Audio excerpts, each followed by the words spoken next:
What it is, people, my name is Batman, and throughout the years a lot of players have complained about a lot of different things in Call of Duty, and indeed those players were confused and irritated when the things they complained about returned in the next game. But that was because COD developers were doing the things we disliked on purpose. They designed and implemented game mechanisms that catered to newer players, things like death streaks, because regardless of how thoroughly they irritated the fan base, it boosted sales at the end of the day. Now, I disapproved of these tactics, but I did recognize that it was terribly clever on their part, because it was. But I don't feel that way about Ghosts. I think Infinity Ward wanted to be devious and clever, but they're just not competent enough to pull it off properly. Ghosts just feels like a fuck-up, a mistake. This is Infinity Ward's attempt to recreate the success of MW2 and Call of Duty 4 by attempting to mold together the best parts of both games.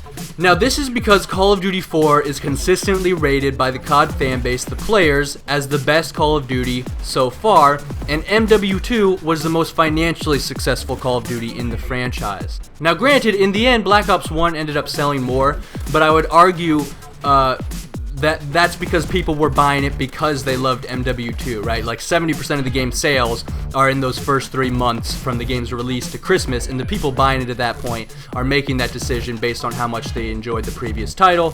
And indeed, that was the peak. Call of Duty has actually been declining in sales since Black Ops. And now, as many of you might have heard, Ghosts has had a severe sales drop-off this year, but that has a lot to do with the console transition, and indeed Battlefield and other games are having the same problem, so it's hard to interpret that accurately for the moment. But the point is, it seems pretty clear that they wanted to take the most popular fundamentals from each of these games, and hopefully that would make a great Call of Duty. But they failed, and the failure is systemic, the failure is obvious, and the failure is complete. And I want to lay out what I think they fucked up and just how incompetent the IW studio really is. And obviously the most important thing to remember that I have talked about extensively in other videos is that the current team at IW Studios did not work on either MW2 or COD 4, because after MW2, the 2 studio heads were fired and 46 employees quit in protest. So the people who built those games aren't around anymore. These new IW developers are a bunch of fucking noobs, and I think it really shows because a big part of the problem here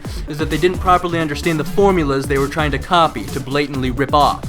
And really, their first mistake was trying to relive the past. A new game should be about moving forward, pioneering new territory, setting new trends, and pushing new boundaries, creating the next big thing. That's what the former Infinity Ward team did with MW2. Not just trying to repackage COD 4 for the second time in a row. But in the end, the reason this Frankenstein of a game didn't work was because these IW developers are morons. I understand Call of Duty better than they do. You probably understand Call of Duty better than they do. Where they fucked up was trying to put the emphasis on gunfighting that people loved in Call of Duty 4 with the maps and defensive playstyle advantages of MW2. And I could have told them from the get-go that that was a stupid-ass idea. It seems obvious. The reason Call of Duty 4 had a stronger emphasis on gunfighting than any Call of Duty since was because the kill streaks were not overdone or incredibly powerful or diverse. An artillery strike and an attack chopper were advantages but not game changers. As an idea, they were still in their infancy.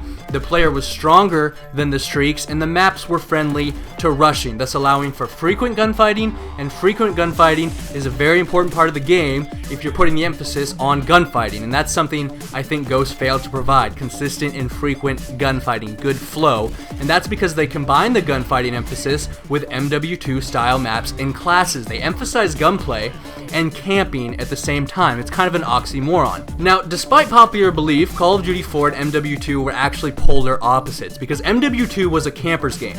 The maps and class setup options were designed with defensive play in mind. Everything about that game was designed around the idea that people would set up tents and exchange volleys, often at long ranges. And the emphasis was no longer on getting kills with your gun, it was on getting kill streaks, and the kill streaks were extremely powerful, in most cases much more powerful than the actual player. A Harrier and a Pavlo combo was a game changer. AC-130s and chopper gunners, all of these were very satisfying to obtain, and playing defensively was the best way to obtain them. And this is what made playing defensively so fun, was the reward at the end of the wait. Now, what I feel like they have done with Ghosts is put the emphasis back on gunplay by nerfing the shit out of kill streaks, which by itself isn't necessarily a bad thing, but the kill streaks aren't that exciting to obtain anymore because of that, right? Because they aren't that powerful. MW2 streaks were basically easy mode. Half the time you didn't have to do anything besides call it in like the Harrier or the Pavlo, and it would get you a bunch of kills, and most of the time you were rewarded a decent amount of kills with each streak. And there were always at least a couple of times where you just had a ridiculous chopper gunner session, or your Pavlo and Harrier, you know, just decimated the enemy and you got like 20 kills in 30 seconds. Now obviously as the game got older, Stingers got more popular, but even then, generally the streaks got some kills before they were shot down. In Modern Warfare 2, kill streaks were this consistently rewarding experience. There was more often than not a satisfying payoff for the amount of time it took to build up that streak. Just knowing there was the potential for one of those big games, for one of those epic chopper gunner sessions or whatever, was what made the slower paced, defensive emphasis gameplay fun. The gunfighting itself was somewhat slow, but because you knew there was this reward at the end, because you had tested it before, and it was cocaine for a coffee lover, and it made the wait exhilarating, every kill added to your streak was exponentially more exciting, and the higher your streak got, the faster your heart would beat, and camping became an intense, on the edge of your seat experience. In a lot of ways, it was even more fun than just constant action. But you don't get that same thrill camping in Ghosts. Camping for a 9 kill streak in MW2 got you a Pavlo, a heavily armored chopper with a set of flares that had pinpoint accuracy and consistently dropped at least 5 kills every time I called it in. Camping for a 9 kill streak in Ghosts gets you a Vulture, which is a little robot that follows you around for I believe a minute and shoots at bad guys that get too close. They want you to play defensively, but they don't properly reward you for it, because playing defensively by itself does get kind of dull. So to emphasize gunfighting, they water down the point streaks intensely, but this is a total waste because the emphasis on gunfighting is pointless, because the gunfights aren't happening often enough, because the maps and classes reward defensive playstyles, not run and gun rushing playstyles. It's like peanut butter and cream cheese. They both taste pretty good on toast, but if you put them together in a sandwich, that would be nasty as fuck. Ghost is a cream cheese and peanut butter sandwich, and that's because they base the maps and classes on MW2 defensive playstyles. Things like how the Claymore used to blow up in one direction and you had to stand directly where you wanted it and manually put it down.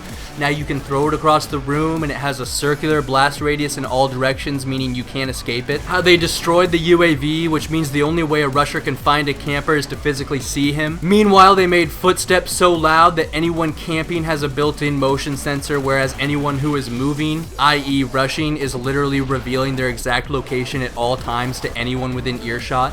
And dead silence is countered by Amplify, which has no counter of its own. And the maps are huge, way too big for 6v6, and consoles didn't even get a ground war playlist. And when the maps are as big as they are in Ghosts, not just in square footage but in verticality as well, you know, Chasm has a subway underneath a city, underneath a huge collapsed tunnel, underneath 2 separate 3-story tall buildings, and what that does is dramatically decrease the chances of running into an enemy. The bigger the area, the lower the chances are that you and a bad guy see each other. And then on top of that, because both the classes and the maps and many of the point streaks like the IMS or the guard dog encourage defensive play, a lot of players readily adopt that mentality, and you have that many more people hiding and that much fewer people searching. And on top of all that, they took a major step backwards from Black Ops 2 in removing a lot of the incentive people had to play the objective. They took score per minute out of the combat record. Now everyone has resorted back to KD whoring. And in Black Ops 2, people had a lot more incentive to play the objective because sometimes it was easier and faster to build up high streak rewards off of objective points than trying to camp for it, thus increasing the pace of the game. Because even on big maps, the fighting would coalesce around the objective. But that incentive no longer really exists. Because in Black Ops 2, picking up the tags and kill confirmed was worth more than killing someone. Now the tags are worthless. Capping a flag was worth more than killing someone. Now it's worth the same as killing someone, but it's not really a fair trade-off because it's so, you know, capping a flag takes so long and there's such a risk of getting killed while you do it. And so all of these different factors combine to create an incredibly slow-paced game. Or maybe it's just me. I mean, Strike Zone and Sovereign are fine, but on every other map, I feel like every match is an extended round of search and destroy.